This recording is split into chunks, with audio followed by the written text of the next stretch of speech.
déclin carolingien et la fragmentation régionale. Le vaste empire bâti par Charlemagne au tournant du Xe siècle fut une construction politique impressionnante, mais aussi fragile. En l'espace de 2 générations, l'unité carolingienne s'étiola, laissant place à un processus de morcellement régional qui allait donner naissance aux royaumes médiévaux de l'Occident. Comprendre ce déclin ne consiste pas simplement à pointer la faiblesse des successeurs de Charlemagne.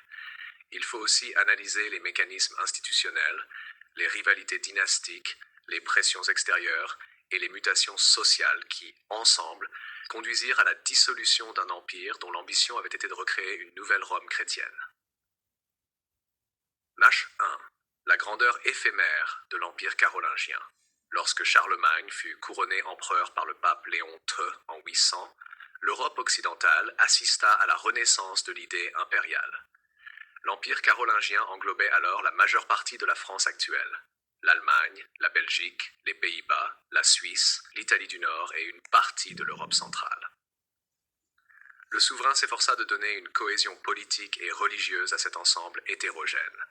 Il multiplia les capitulaires pour fixer des règles communes, imposa la réforme liturgique, encouragea la renaissance intellectuelle dans les écoles monastiques et palatines. Pourtant, derrière cette façade d'unité, des fragilités structurelles demeuraient. L'Empire reposait d'abord sur la personnalité charismatique du souverain, sur sa capacité à rassembler nobles, évêques et abbés autour d'un projet chrétien commun. Les institutions demeuraient encore fragiles. Il n'existait pas d'administration centralisée au sens moderne, mais plutôt un réseau de comtés confiés à des aristocrates locaux, liés par serment au roi. La cohésion dépendait largement du prestige militaire et du rôle de protecteur de l'Église que Charlemagne exerçait avec brio. Mais qu'en serait-il après lui? 2. Les difficultés de la succession et la loi de partage. L'une des causes majeures du déclin carolingien tient au principe de succession. Dans la tradition franque, l'Empire n'était pas considéré comme un État indivisible, mais comme un patrimoine familial. À la mort du souverain, ses fils étaient en droit de se partager le royaume selon la loi salique. Cette coutume favorisait mécaniquement les divisions. Charlemagne tenta d'assurer la continuité en associant son fils, Louis le Pieux, au pouvoir avant sa mort. Mais Louis, empereur de 814 à 840, dut affronter les prétentions rivales de ses propres fils. Après sa mort, la querelle dynastique dégénéra en guerre civile. Ses héritiers, Lothaire, Louis le Germanique et Charles le Chauve, s'affrontèrent jusqu'au traité de Verdun, 843, qui consacra le partage de l'Empire en 3 grandes zones. La Francie occidentale, confiée à Charles le Chauve, ancêtre de la France, la Francie orientale, confiée à Louis le Germanique, ancêtre de l'Allemagne, la Francie médiane, confiée à Lothaire, englobant la Lotharingie, l'Italie et une partie des Pays-Bas, mais qui se révéla vite ingouvernable. Ce partage ne fut pas un simple épisode. Il marqua la fin de l'unité impériale et ouvrit la voie à la fragmentation durable. 3. Le rôle des invasions extérieures. Si la guerre civile affaiblit l'Empire, les invasions du Xe siècle accélérèrent son effondrement. 3 fronts principaux menacèrent les royaumes carolingiens. Les Vikings, venus de Scandinavie, multiplièrent les raids sur les côtes atlantiques et les fleuves. Ils attaquèrent Paris, 845, 885, 886, pillèrent Rouen, Bordeaux et Nantes, et fondèrent même des établissements permanents, comme en Normandie. Les Sarrasins, pirates musulmans, dominèrent la Méditerranée occidentale, installant des bases en Provence et en Italie. Ils déstabilisèrent le commerce et frappèrent la sécurité des régions méridionales. Les Magyars, peuple venu des steppes, lancèrent des incursions dévastatrices en Europe centrale et orientale à la fin du XIXe siècle. Face à ces menaces, les rois carolingiens se révélèrent souvent impuissants. Les ressources fiscales de l'Empire, déjà limitées, ne permettaient pas de maintenir une armée permanente. La défense fut donc progressivement assumée par des seigneurs locaux capables de construire des forteresses et de lever leurs pro-troupes. Ce transfert du pouvoir militaire aux aristocrates fut un élément clé de la fragmentation féodale. Mash 4. La montée du pouvoir aristocratique. L'effritement du pouvoir royal s'accompagna d'un renforcement des élites locales. Comtes, marquis, ducs et abbés acquirent une autonomie croissante. Ils administraient leurs terres, percevaient les impôts, rendaient la justice et parfois transmettaient leurs charges de manière héréditaire.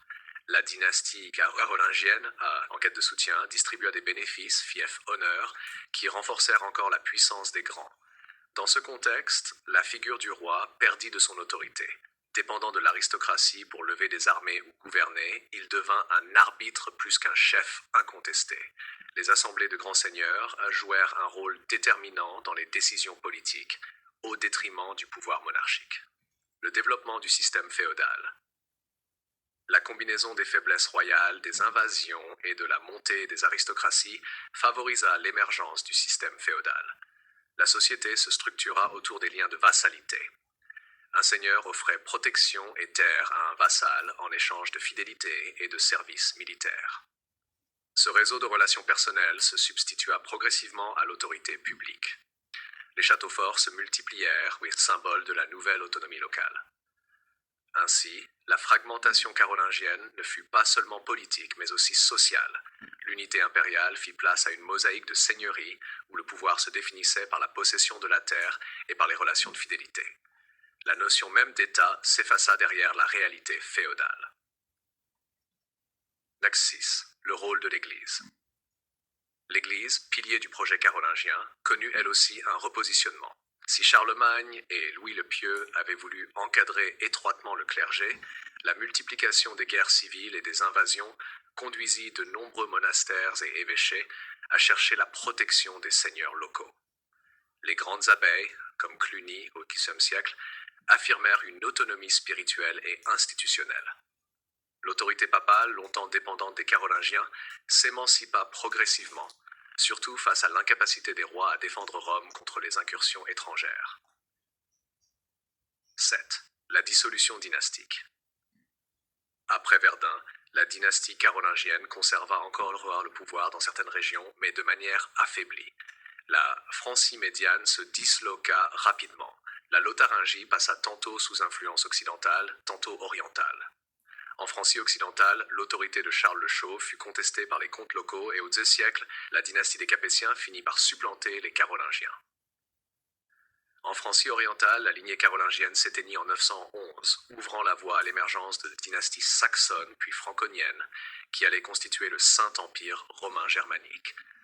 Ainsi, le déclin carolingien ne fut pas un effondrement brutal, mais un processus graduel, marqué par la perte d'autorité centrale et la montée des pouvoirs régionaux. Héritage et conséquences. Malgré sa fragmentation, l'Empire carolingien laissa un héritage durable. Sur le plan institutionnel, l'idée impériale survécut. Othon Hier, au XVIe siècle, se réclama de Charlemagne pour fonder le Saint-Empire. Sur le plan culturel, la Renaissance carolingienne irrigua l'Europe médiévale avec la diffusion des écoles, de l'écriture caroline et des réformes liturgiques.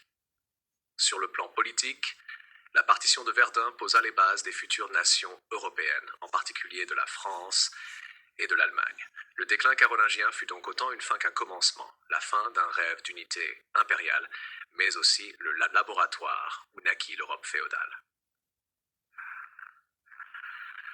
Conclusion. Le déclin de l'Empire carolingien et la fragmentation régionale qui s'ensuivit résultèrent d'une combinaison complexe. Coutumes successorales favorisant le partage, guerre dynastique, invasion extérieure, montée des aristocraties et développement de la féodalité. L'unité bâtie par Charlemagne ne put survivre à la disparition de son autorité personnelle et à l'absence d'institutions solides capables de s'imposer au-delà des rivalités familiales et régionales. Pourtant, loin de signifier un chaos total, cette désagrégation donna naissance à de nouvelles formes politiques et sociales qui allaient structurer tout le Moyen Âge occidental.